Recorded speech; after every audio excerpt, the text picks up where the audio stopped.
Baik, saya buka lagi. Bismillahirrahmanirrahim. Assalamualaikum warahmatullahi wabarakatuh.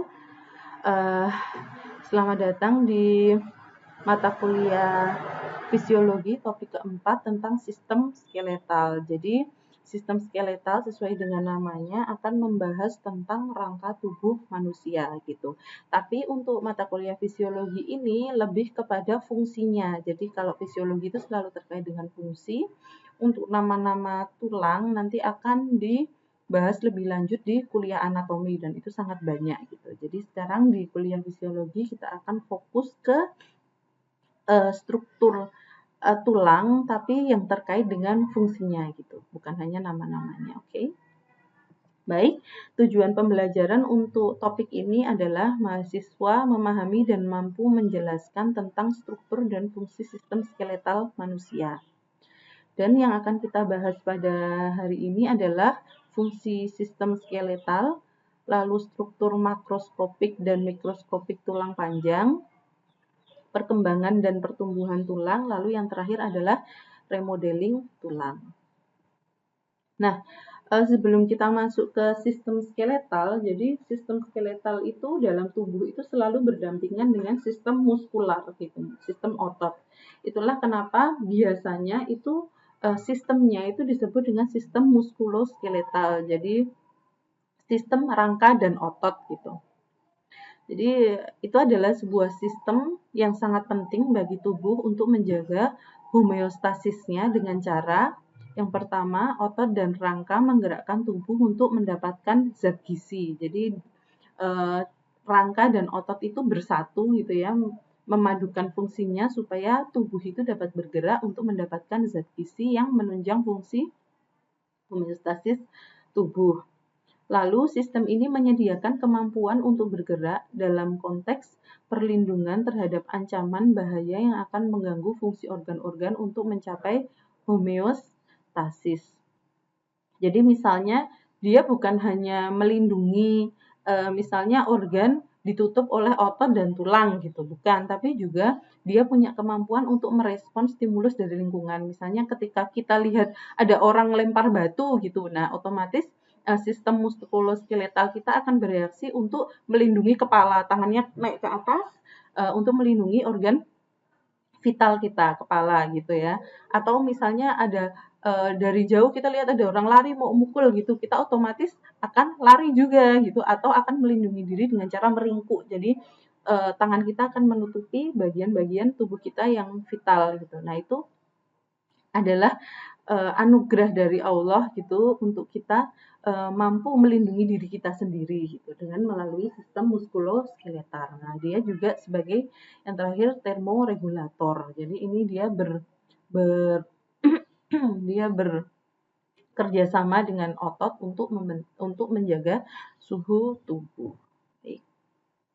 Nah, sistem muskuloskeletal ini bisa dibagi menjadi dua sistem yang cukup besar gitu. Jadi yang pertama sistem skeletal dan sistem muskular. Jadi dua sistem ini adalah sistem yang mendukung muskuloskeletal secara utuh, tapi masing-masing sistem itu punya fungsinya dia sendiri gitu, yang terpisah satu sama lain. Nah, ini saya berikan jembatan keledainya. Jadi sistem skeletal itu dari kata skeleton atau rangka, buat kita mudah mengingat aja. Jadi kalau skeletal itu pasti sistemnya sistem rangka. Kalau muskular itu muscle, jadi otot gitu. Dan dia adalah sistem yang membahas tentang kerja otot. Ini yang di warna hijau itu saya buat untuk kita mudah mengingat saja apa bedanya sistem muskular dan skeletal. Nah, yang sistem muskular ini akan kita bahas di pertemuan selanjutnya. Nah, ini outline kita hari ini seperti yang saya sebutkan di awal, ada sistem skeletal itu sendiri, lalu ada struktur makroskopik dan mikroskopik tulang, perkembangan dan pertumbuhan tulang, dan remodeling tulang. Nah, yang pertama kita masuk ke sistem skeletal dulu. Jadi, sistem skeletal itu ada 4 komponennya. Yang pertama tulang dan rangka. Jadi, tulang itu seperti yang kita tahu ada banyak gitu ya. Di tubuh kita ada 206 jenis tulang gitu yang tersusun dalam rangka. Nah, tulang-tulang itu akan disambungkan supaya menjadi satu struktur bentuk manusia itu oleh sendi gitu. Dan dia juga ditopang oleh kartilago. Kartilago itu tulang rawan. Nah, ini adalah fungsi umum sistem skeletal. Jadi ini khusus sistem skeletal ya. Dia sebagai alat gerak pasif, yaitu tempat menempelnya otot. Jika otot berkontraksi, manusia bergerak. Jadi bukan tulangnya yang bergerak, tapi otot menempel pada tulang sehingga ketika otot itu berkontraksi, tulang akan bergerak gitu. Nah, yang kedua, dia melindungi organ dalam tubuh. Nah, ini mungkin teman-teman semua udah paham ya, gitu. Nggak perlu dijelaskan lebih lanjut. Nah, yang pertama bagian dari sistem skeletal itu adalah tulang dan rangka gitu. Nah, tulang dan rangka sendiri ini memiliki fungsi khusus yaitu penyokong. Penyokong itu membuat tubuh kita bisa berdiri tegak, lalu perlindungan itu jelas, misalnya seperti paru-paru dilindungi oleh dilindungi oleh tulang dada seperti itu. Lalu pergerakan seperti yang saya jelaskan tadi, dia punya sebagai alat gerak aktif, lalu juga penyimpanan dan pembentukan sel darah. Baik, ini akan kita jelaskan satu persatu. Nah, ini yang pertama adalah fungsi penyimpanan. Nah, mineral apa yang disimpan di dalam tulang itu ada dua, jadi bukan hanya kalsium ya. Jadi ada kalsium dan fosfor. Kalsium ini sebagian besar disimpan dalam bentuk garam kalsium dan sedikit disimpan dalam bentuk ion kalsium. Jadi ion kalsium itu Ca2+. Nah, yang kedua fungsinya adalah untuk menyimpan lemak. Nah, ternyata di dalam tulang ini kita juga menyimpan lemak gitu. Yang disebut dengan bone marrow fat atau BMF. Dia adalah penyimpanan lemak ketiga terbesar dalam tubuh gitu, di samping yang kita simpan di dalam perut gitu ya. Jadi biasanya kalau orang tuh pahamnya bahwa perut itu disimpan di mana ya, di sukutan gitu, di bawah kulit misalnya seperti di bagian perut. Jadi orang buncit lemaknya banyak gitu. Ternyata selain di sana kita juga punya berangkas lemak lain yang juga cukup besar gitu. Nah, ternyata disimpan di mana? Di dalam sumsum tulang gitu. Sumsum disebutnya sebagai sumsum tulang kuning. Nah, ada juga fungsi pembentukan darah. Jadi pembentukan sel darah atau disebut juga sebagai hematopoiesis terjadi di bagian sumsum tulang tertentu. Proses ini menghasilkan berbagai jenis darah dan sel-sel sumsum tulang yang disebut sebagai eritrosit, sel darah merah, ada platelet, granulosit itu untuk imunitas, limfosit, dan monosit gitu. Nah, bagian tulang ini secara dominan diisi oleh sumsum merah tulang hematopoietik yang aktif, tapi fungsi itu akan menurun seiring dengan usia. Nah, semakin nanti kita semakin kita tua, sumsum yang merah itu yang berfungsi sebagai pembentukan darah itu fungsinya akan menurun dan digantikan dengan lemak yang tadi disebut dengan bone marrow fat tadi atau disebut juga sebagai sumsum tulang kuning. Nah, ini rangka itu bagian-bagiannya dibagi menjadi dua gitu. Yang pertama rangka aksial dan rangka apendikular. Yang mana rangka aksial itu fungsinya adalah membentuk sumbu tubuh dan melindungi organ. Jadi dia akan berada di sumbu tubuh, ya, tulang-tulang yang menyusun sumbu tubuh dan juga melindungi organ. Nah, kalau apendikular itu fungsinya itu pergerakan. Jadi dia adalah tulang-tulang anggota gerak gitu ya, yang kita bisa gerakkan dengan bebas gitu. Baik, nah ini saya ambil dari buku Essential of Human Anatomy and Physiology. Jadi gambar ini sangat mudah untuk mendeteksi mana yang tulang aksial, mana yang tulang apendikular gitu. Jadi tulang aksial itu sangat terbatas. Dia hanya ada di tengkorak, leher, dada, dan tulang belakang. Lalu ada tulang ekor gitu ya. Jadi dia adalah benar-benar di sumbu tubuh gitu. Nah, untuk tulang yang apendikular itu ada banyak gitu dan dia fungsinya untuk pergerakan gitu. Jadi yang warnanya krem itu adalah tulang-tulang apendikular gitu. Jadi kalau kalian menghafalkan tulang apendikular dan aksial, hafalkanlah yang aksial gitu. Jangan menghafalkan yang apendikular. Hafalkan yang aksial, sisanya adalah apendikular gitu. Karena aksial itu sangat terbatas, jumlahnya sedikit, lebih mudah dihafalkan. Baik. Nah, ini agak ribet nih. Jadi klasifikasi tulang itu dibagi menjadi dua. Yang pertama berdasar struktur jaringannya dan ada yang diklasifikasikan berdasarkan bentuknya. Yang pertama, struktur jaringannya itu ada tulang kompak atau keras. Lalu yang kedua, ada tulang spons. Tulang spons itu yang berongga gitu. Nah, untuk bentuknya itu dibagi menjadi 4. Ada tulang panjang, misalnya humerus, ulna, dan lain-lain. Lalu ada juga tulang pipih, misalnya seperti tulang tengkorak, jadi bentuknya pipih gitu. Lalu juga ada tulang irregular, jadi bentuknya itu tidak beraturan. Nah, contohnya adalah vertebra, tulang belakang kita. Lalu ada juga tulang-tulang pendek, yaitu tulang-tulang karpal atau telapak tangan. Jadi, mungkin di sini dimulai di pertemuan ini saya akan mulai banyak memasukkan istilah-istilah anatominya ya. Jadi, tidak akan saya translate lagi, misalnya tulang tungkai gitu. Saya akan menyebutnya humerus, lalu tulang-tulang karpal itu adalah tulang-tulang di telapak tangan. Baik. Nah, yang kedua penyusun sistem rangka adalah sendi. Sendi itu disebut juga sebagai artikulasi. Dia memiliki fungsi untuk menahan tulang-tulang untuk tetap menyatu gitu. Jadi kalau tidak ada sendi maka tulang itu akan bercerai-berai gitu ya. Yang kedua memberikan mobilitas pada rangka. Jadi dia akan memberikan kemudahan bagi rangka kita untuk melakukan pergerakan gitu. Bayangkan aja kalau tulang yang ujungnya keras itu saling bertemu, tidak ada sendi, lalu ketika kita bergerak itu seperti apa? Mungkin kita akan sangat berbunyi kletek-kletek kayak gitu ya. Jadi sendi itu benar-benar memberikan mobilitas pada rangka sehingga dia bisa bergerak dengan baik dan tidak ada gesekan yang berarti gitu.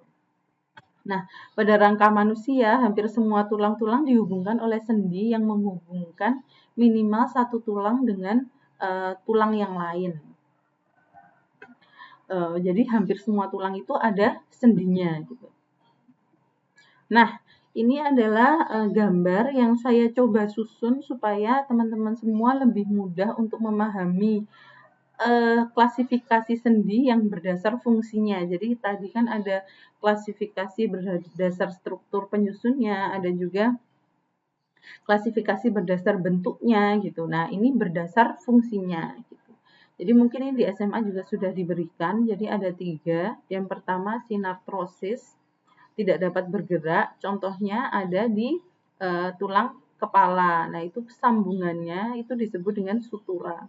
Sambungan-sambungan antara tulang tengkorak yang terbuat dari jaringan ikat fibrosa.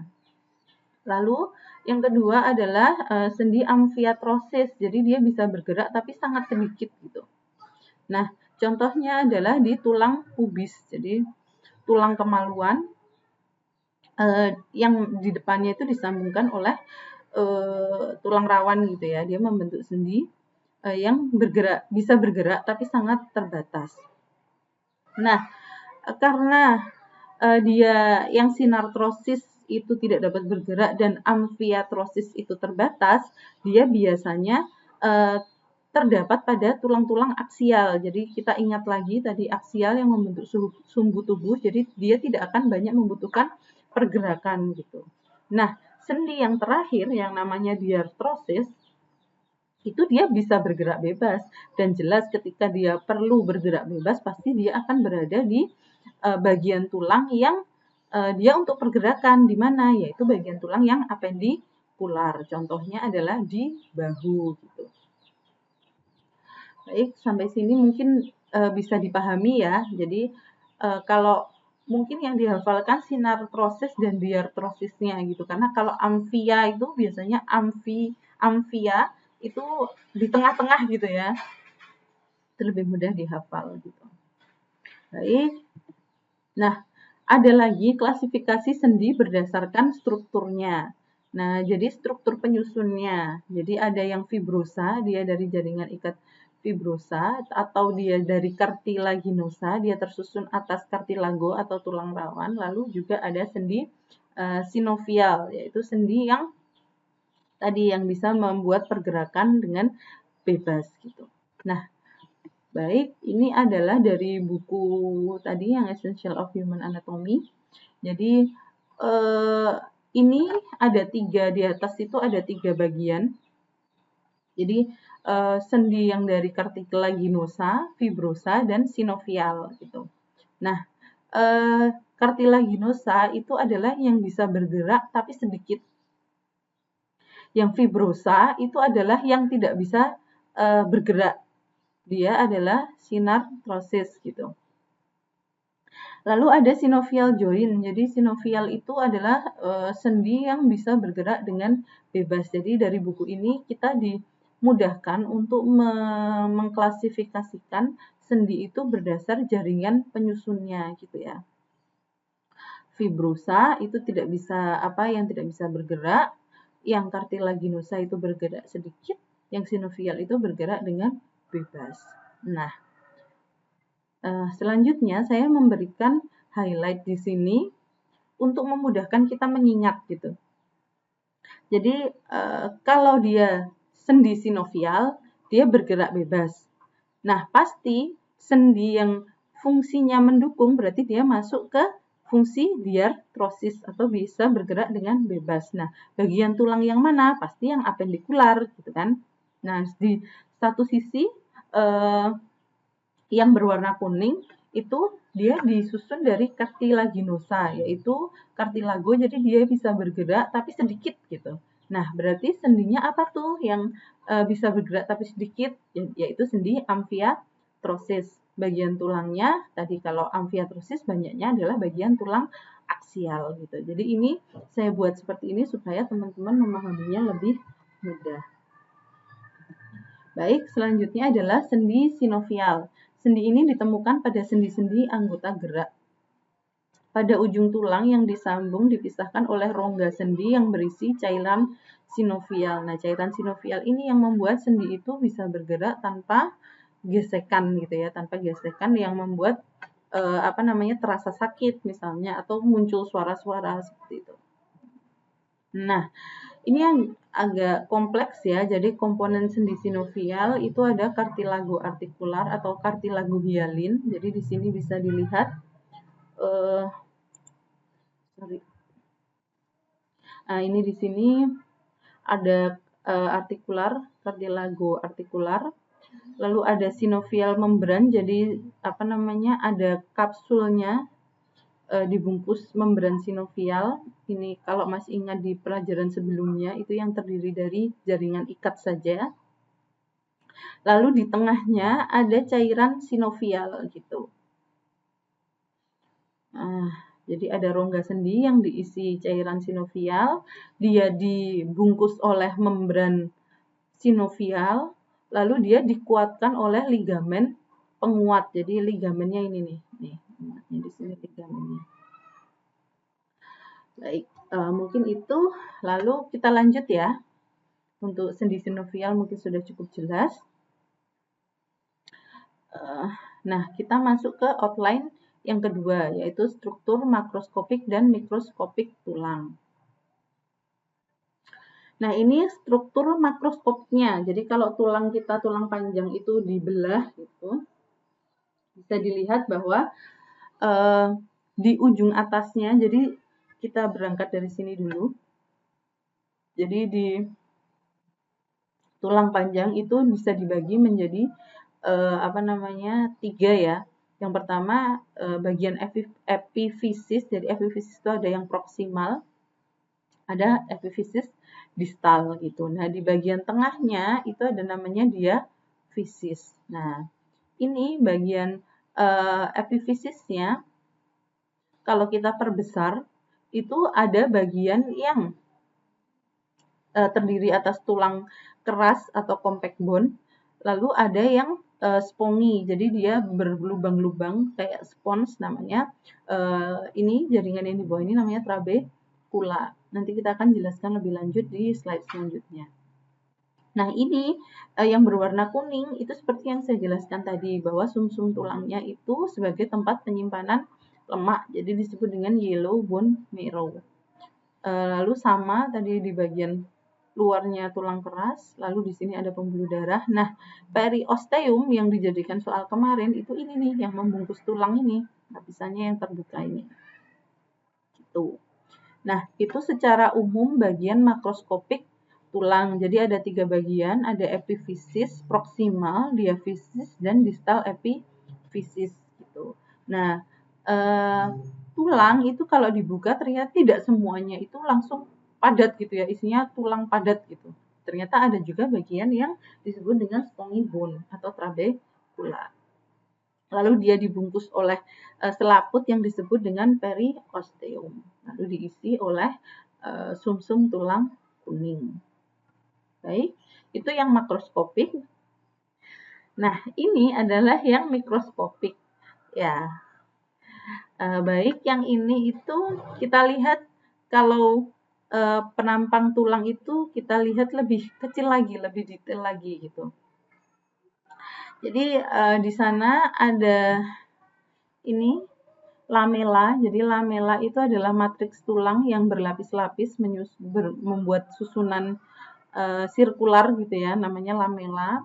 Lalu osteon Haversian system, yaitu osteon yang tersusun seperti ini, melingkar ini.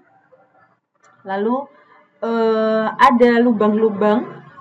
Ini lubang-lubang yang dilalui pembuluh darah itu namanya adalah kanal sentral atau kanal pusat. Lalu setelah itu ada trabecula tadi yang saya bilang, ini yang di tulang yang spons tadi. Nah, kalau kita lihat lebih detail lagi di gambar A ini, itu yang lamela yang saya bilang sirkular itu terlihat di antara susunan osteosit. Jadi yang ada titik-titiknya kuning ini adalah sel tulang yang disebut dengan osteosit. Lalu di antara osteosit ini yang membentuk lamela itu adalah matriks tulang. Nah, setelah itu ada kanal yang berisi arteri dan vena. Jadi ada pembuluh darah di sini gitu. Jadi seperti itu ya. Jadi tulang itu kalau dibuka itu bersusun-susun. Jadi salah satu ciri osteosit itu adalah membentuk dendrit seperti ada serabutnya. Nah, itu dia membentuk lingkaran-lingkaran gitu ya. Yang diantaranya ada matriks tulang. Baik, mungkin saya berikan waktu sebentar untuk teman-teman mengamati bagian-bagiannya. Baik, kalau sudah saya lanjutkan. Nah, kita masuk ke outline selanjutnya. Nah, ini mungkin nanti untuk struktur makroskopik dan mikroskopiknya akan lebih paham di di outline selanjutnya gitu. Jadi ini selanjutnya tentang perkembangan dan pertumbuhan tulang. Nah, ini yang pertama adalah pertumbuhan dan perkembangan tulang dari kita ketika jadi embrio sampai ke ketika kita anak-anak gitu.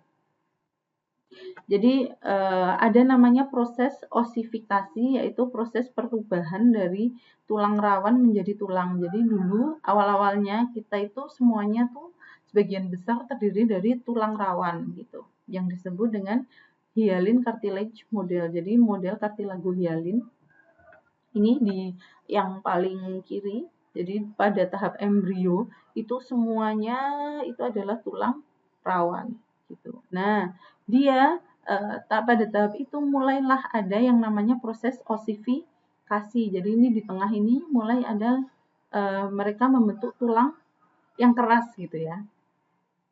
Nah, ketika kita lebih besar lagi nih di dalam perut ibu, ketika kita menjadi fetus, nah itu mulai ada terbentuknya kavitas medular. Jadi kavitas itu rongga tengah di tulang ini yang nanti akan membentuk tulang apa tadi yang berbentuk spons gitu ya, spons yang dilingkari tulang keras. Nah, ini mulai ada arteri juga di sini. Di sini ada. Jadi di tahap fetus ini ditandai oleh terbentuknya apa namanya? Kavitas medular atau rongga medular. Baik. Nah, di tahap ini itu lebih fokus ke pertambahan panjang tulang gitu. Nah, ketika kita semakin besar lagi, sudah jadi anak-anak, gitu. Nah, itu sebagian besar tulang itu sudah menjadi tulang keras, gitu. Nah, tapi ada bagian yang masih dalam bentuk tulang rawan. Yang ini saya berikan tanda merah di sini, ada 2, yaitu cartilago artikular. Yang kedua ada epifisis, lempeng epifisis. Nah, ini yang sangat berperan pada pertumbuhan tulang ketika kita masih dalam masa pertumbuhan. Ketika kita nanti sudah melewati masa pertumbuhan, itu lempeng epifisis ini akan hilang dan digantikan semuanya oleh tulang gitu. Nah, yang tersisa hanya artikular cartilago yang menyusun sendi-sendi sinovial. Jadi yang hilang sama sekali itu adalah lempeng epifisis. Jadi akan sangat lucu ketika kita mendengar iklan masih bisa loh pengen nambah tinggi badan sekian gitu. Nah, padahal masa pertumbuhan kita sudah lewat gitu. Nah, mau gimana nambah panjang tulangnya kalau lempeng epifisisnya sudah tidak ada gitu. Sedangkan pertumbuhan panjang tulang itu sangat bergantung pada lempeng epifisis. Nah, sebelum kita masuk ke selanjutnya, kita kenalan dulu nih sama sel-sel tulang gitu. Mungkin sebagian dari teman-teman semua juga sudah pernah dengar.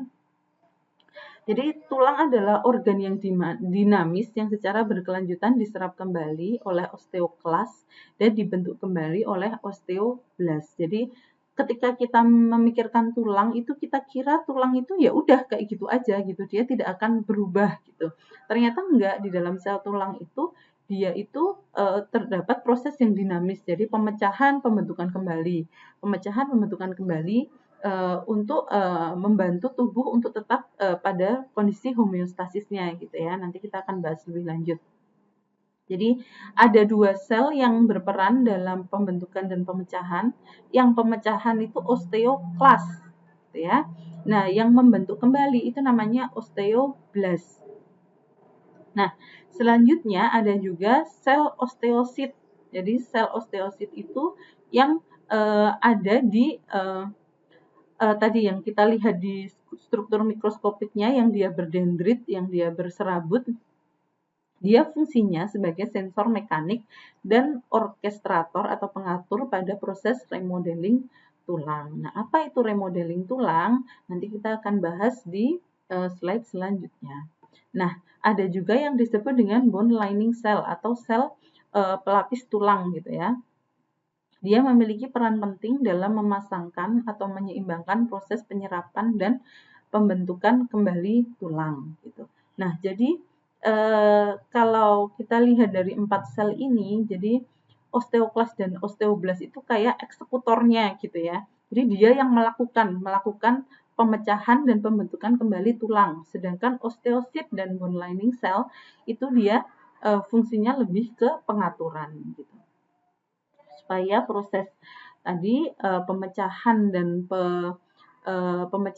pembentukan kembali itu bisa berjalan dengan seimbang. Nah, pemecahan dan pembentukan kembali itu adalah yang disebut dengan remodeling tulang. Baik, nah ini sel-sel tulang. Jadi kalau kita lihat asal muasalnya, ternyata osteoblast, bone lining cell, dan osteosit itu satu keluarga gitu. Jadi pertama kali nanti ada sel mesenchyme itu membentuk osteoblast. Nah, osteoblast ini bisa turun membentuk sel pelapis bone lining cell dan juga osteosit. Nah, si osteoklas ini adalah anak tiri gitu ya. Jadi dia itu dalam keluarga sel-sel tulang itu dia sendiri gitu ya. Dia dari ibu yang lain gitu. Nah, itu mungkin lebih mudah mengingatnya. Gitu. Nah, kalau osteoblast itu dia nanti bisa dijadikan sel-sel yang lain. Jadi dia bisa berdiferensiasi menjadi bone lining cell dan osteosit. Baik, next. Nah, ini osteoblast. Tadi diingat kembali, osteoblast itu pembentukan tulang. Dia terbentuk dari sel epitel kubus atau kuboidal cell, 4-6% dari total sel tulang. Jadi dia itu sedikit ya, nggak ada 10%, tapi fungsinya luar biasa. Lalu dia turunan stem cell mesenkim atau mesenchymal stem cell. Jadi kemarin ada yang bertanya juga stem cell itu apa sih gitu. Jadi stem cell itu adalah sel induk yang dia masih bisa berdiferensiasi menjadi beberapa jenis sel yang berbeda gitu. Jadi dia belum punya belum punya karakteristik spesifik gitu ya. Jadi dia masih bisa berubah menjadi sel-sel yang berbeda-beda jenisnya gitu. Nah, turunan sel ini akan menjadi sel pelapis tulang dan osteosit serta berperan dalam pembentukan matriks tulang. Nah, tadi mungkin yang sel pelapis tulang dan osteosit saya sudah jelaskan. Nah, ini ada lagi yaitu berperan dalam pembentukan matriks tulang. Nah, ini dia. Baik. Kita akan mencoba memahami gambar ini ya. Jadi osteoblast itu akan mengeluarkan yang namanya matriks organik. Matriks organik ini terdiri dari protein kolagen, protein non-kolagen, dan proteoglikan. Oke, nah inilah yang nanti akan menyusun bagian tulang yang keras itu. Gitu. Nah, matriks organik ini bagaimana bisa jadi matriks tulang? Dia mengalami mineralisasi gitu. Caranya gimana? Caranya selain mengeluarkan matriks organik, si osteoblast ini juga melepaskan yang namanya vesicle matrix. Jadi vesicle itu kayak bulatan gitu ya, kayak tempat yang bisa dia mengikat proteoglikan dari matriks organik gitu. Di sini ya di tahap 2 ya. Jadi selain mengeluarkan matriks organik, dia juga mengeluarkan vesicle matrix. Nah, vesicle matrix ini ketika sudah dilepaskan, dia akan mengikat proteoglikannya si matriks organik yang sudah dikeluarkan terlebih dahulu tadi, gitu. Nah, ikatan antara vesicle matrix dan proteoglikan ini akan membuka kanal kalsium gitu. Jadi proteoglikan ini akan menarik kalsium itu masuk ke dalam proteoglikannya itu gitu, mengikat di dalamnya. Nah ini si osteoblast berulah lagi nih. Setelah dia mengeluarkan matriks organik, dia mengeluarkan vesicle matrix, dia melepaskan lagi enzim pendegradasi proteoglikan. Jadi proteoglikan yang dia keluarkan sendiri tadi, itu setelah sudah berhasil mengumpulkan banyak kalsium nih, dia didegradasi gitu. Wah udah aku nggak butuh kamu gitu. Wah ini habis manis dibuang ya. Jadi si proteoglikan didegradasi, dipecah supaya ion-ion yang udah berhasil ditangkap itu bisa dipakai oleh si vesicle matrix gitu. Nah, si ion Ca ini masuk dalam vesicle matrix melalui yang namanya annexin gitu. Dia kanalnya namanya annexin. Nah, vesicle matrix sendiri mengandung fosfor, mendegradasinya dengan enzim dari osteoblast dan melepaskan fosfor di dalam vesicle gitu. Jadi osteoblast ini masih berulah lagi ternyata vesicle matrix ini di dalamnya itu si fosfor di dalam vesicle matrix itu dikeluarkan gitu. Supaya bisa ketemu sama si Ca. Nah, kalau si Ca sudah ketemu sama si fosfor, mereka akan membentuk yang namanya kristal hidroksi apatit dalam vesikel gitu. Nah, si kristal hidroksi apatit ini karena bentuknya kristal dan dia semakin lama semakin banyak, dia akan jenuh kan. Nah, akhirnya si vesikel itu tidak mampu lagi menahan pemberontakannya si kristal hidroksi apatit gitu. Akhirnya si vesikel itu pecah dan rusak. Nah, akhirnya lah si kristal hidroksi apatit ini pecah dan dia menyebar membentuk matriks tulang gitu. Nah, ini komponen kimianya Ca10PO46OH2. Nah, kalau sudah jadi tulang bentuknya seperti ini nih. Jadi ini adalah osteosit yang berdendrit.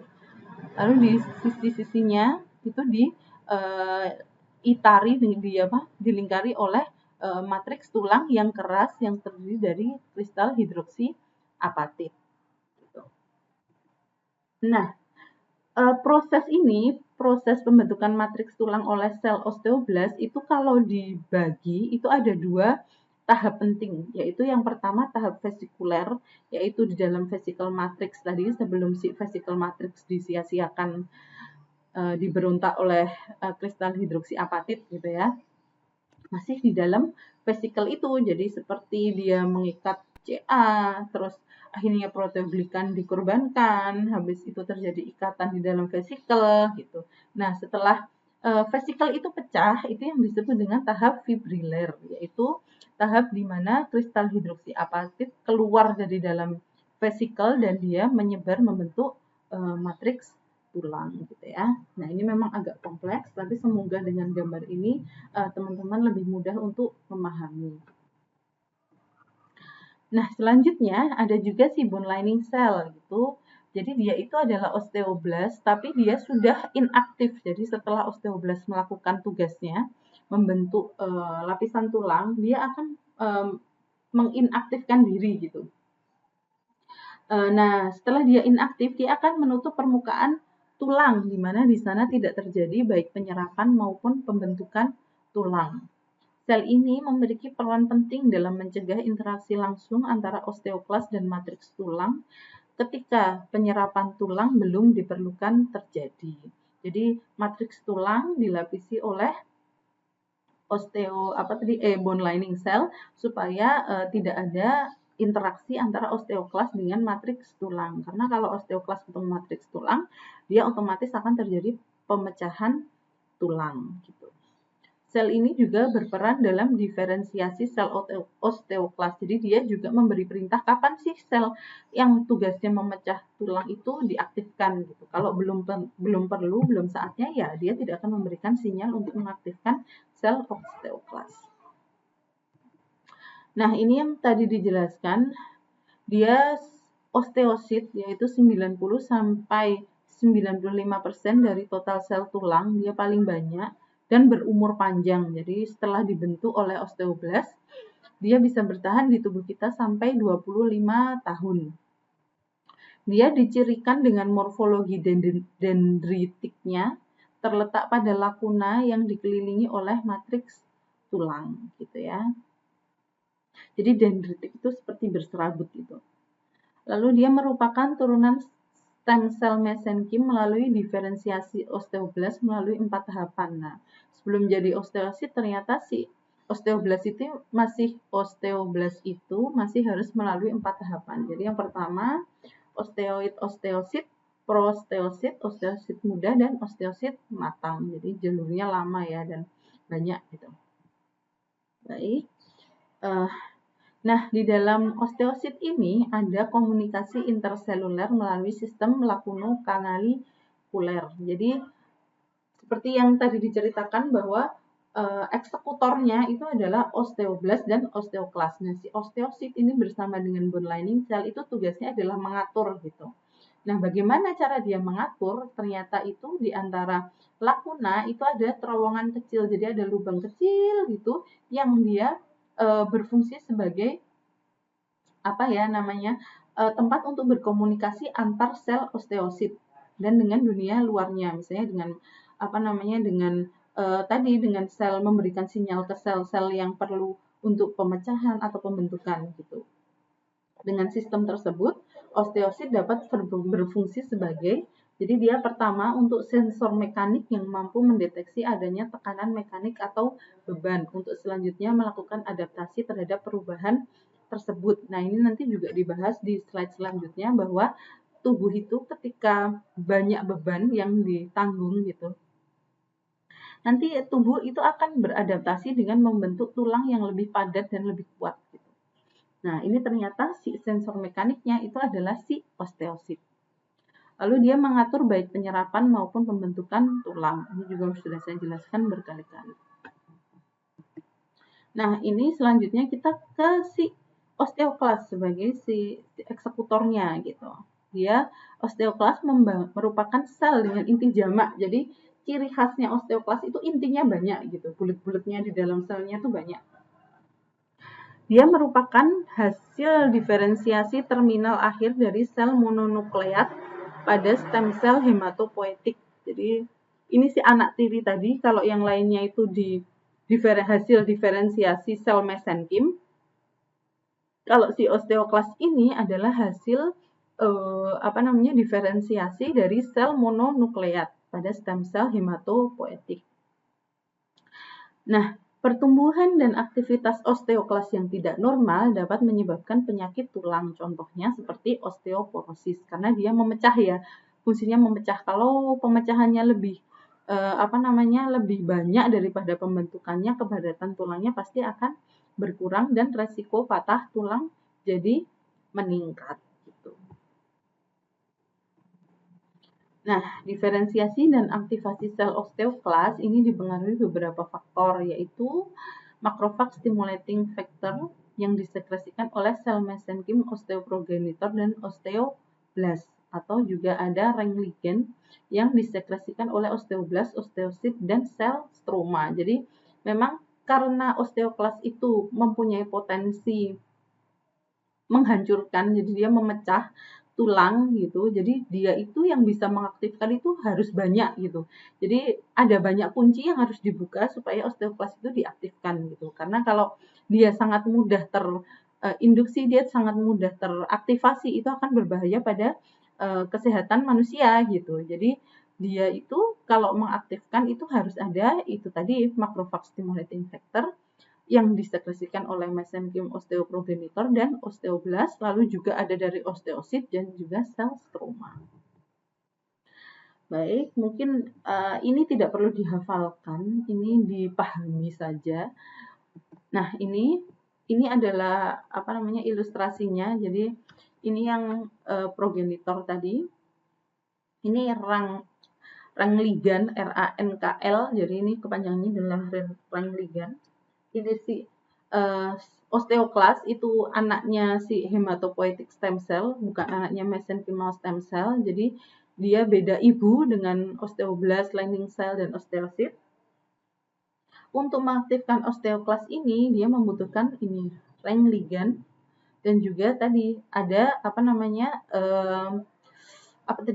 saya balik dulu ya, macrophage stimulating factor atau MSF yang disekresikan oleh sel mesenkim osteoprogenitor dan osteoblast gitu.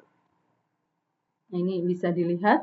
Jadi kalau osteoblast yang sudah nggak aktif, dia akan menjadi bone lining cell gitu ya. Nah, osteoid ini adalah komponen organik tadi, yang matriks organik yang dikeluarkan oleh osteoblast.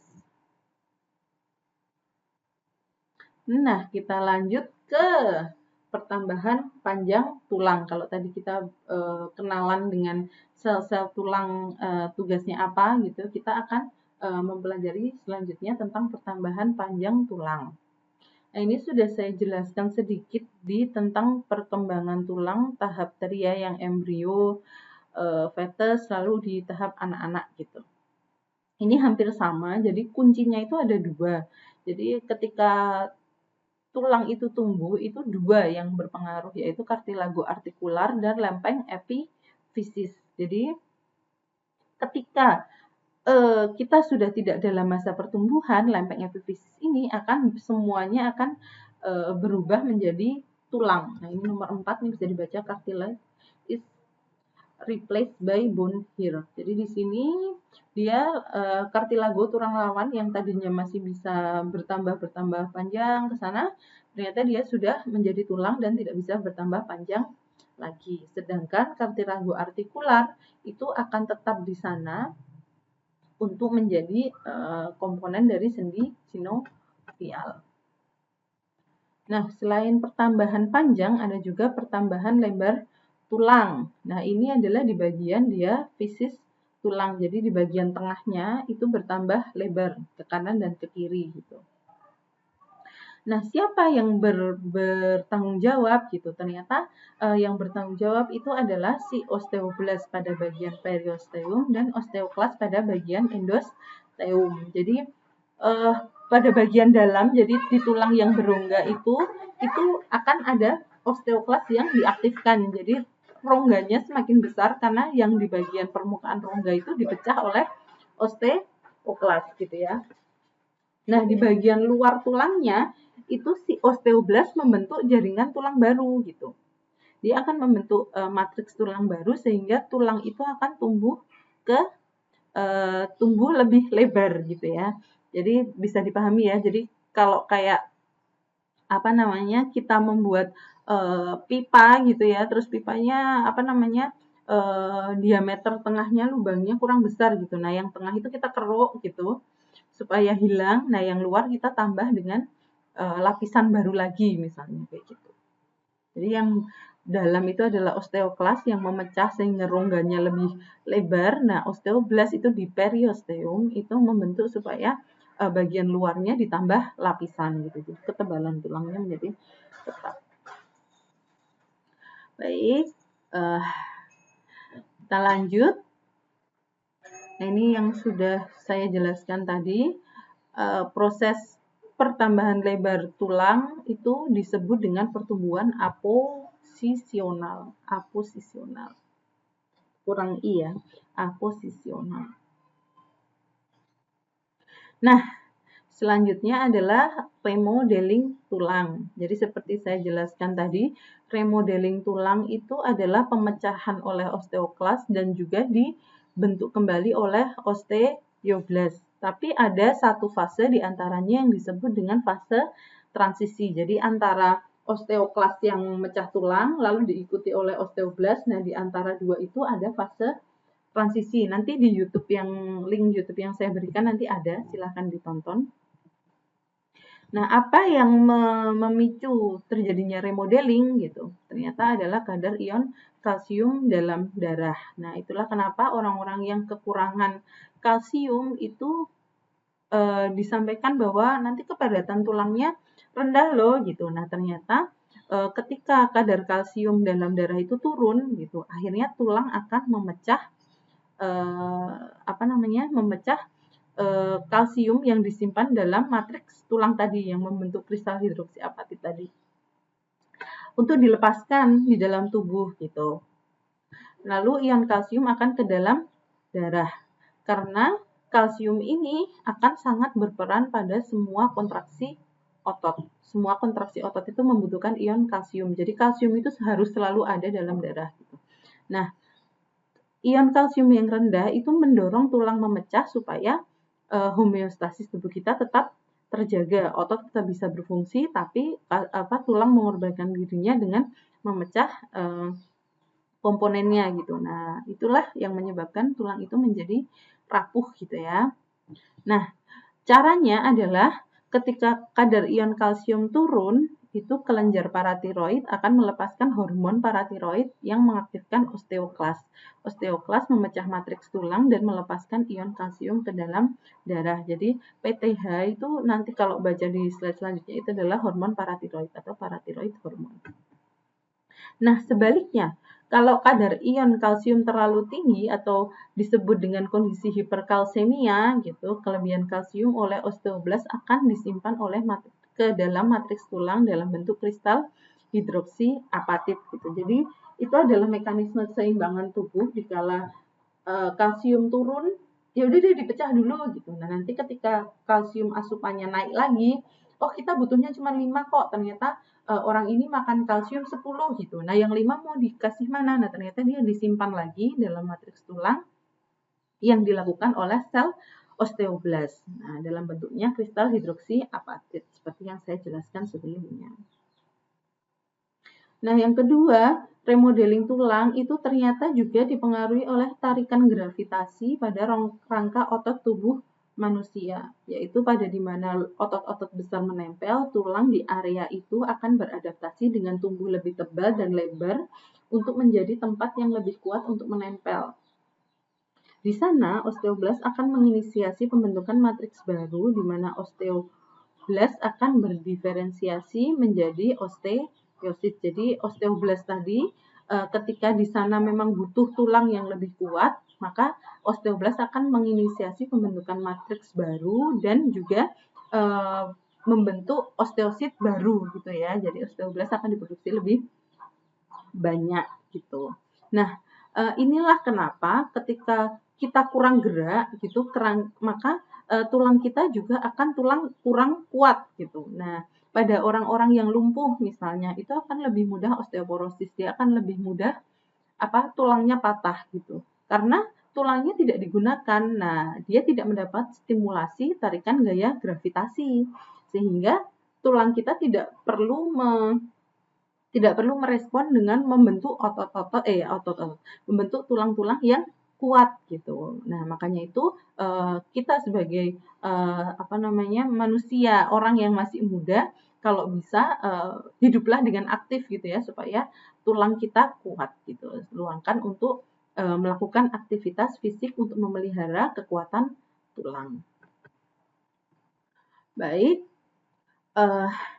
Jadi ketika osteoklas dan osteoblast itu melakukan fungsi remodeling, yaitu pemecahan dan pembentukan kembali, dia akan membentuk sebuah BMU, Basic Multicellular Unit, yaitu kumpulan osteoklas di ujung depan membentuk kelompok sel pemotong berbentuk kerucut dan diikuti oleh osteoblast yang membentuk kelompok penutup yang juga berbentuk kerucut. Jadi kayak dua panah berurutan gitu. Yang depan itu adalah osteoklas, jadi dia memecah dulu gitu, kayak pemotong rumput itu yang depan itu motong rumput, nah yang belakang itu nanemin gitu.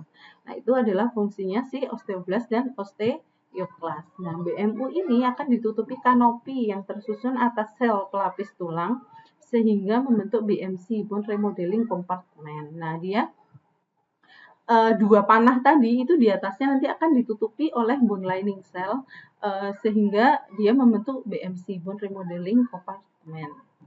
Sel pelapis tulang ini nantinya akan memberikan sinyal atau berkomunikasi dengan sel osteosit di dalam matriks tulang. Kapan ini akan sudah cukup, udah cukup gitu. Nah, ini tugasnya sel pelapis tulang memberikan sinyal dengan sel osteosit. Nah, ini ada sistem kontrolnya juga remodeling tulang itu. Nah, dia dikontrol oleh hormon PTH paratiroid hormon yang membantu sel-sel tulang menentukan kapan tulang perlu dipecah atau dibentuk berdasar kadar kalsium dalam darah. Tadi udah dijelaskan ya. Jadi kalau kadar kalsiumnya turun, paratiroid hormon akan mengaktifkan osteoklas sehingga sel-sel matriks tulang itu akan dipecah gitu. Nah, paratiroid hormon ini fungsinya adalah menentukan kontrol kapan, when, gitu. Nah, yang kedua, tekanan atau beban tarikan otot itu akan menentukan where. Jadi, mana sih dia yang perlu dikuatkan gitu. Jadi, itu dua mekanisme kontrol itu punya fungsi yang berbeda. Yang satu itu kapan dan yang satu itu di mana gitu. Kalau yang paratiroid hormon itu kapan, dia didasarkan kadar kalsium dalam darah, dan kalau yang tekanan atau beban tarikan otot atau gaya gravitasi itu akan menentukan wear-nya. Jadi di mana sih tulang yang perlu lebih tebal dan lebih kuat gitu. Di sini bisa dipahami ya. Nah, alhamdulillahirrahmanirrahim, materi hari ini sudah selesai. Ini adalah referensinya daftar pustaka saya. Saya membaca dari 1, 2, 3, 4, 5, 6, 7, 7. Tidak saya tulis semuanya, masih ada beberapa yang lain, tapi insya Allah ini sudah bisa, kalau bagi teman-teman yang masih penasaran, bisa baca di antara referensi ini untuk memperkaya informasinya gitu. Untuk presentasi hari ini saya rasa sekian, saya tutup.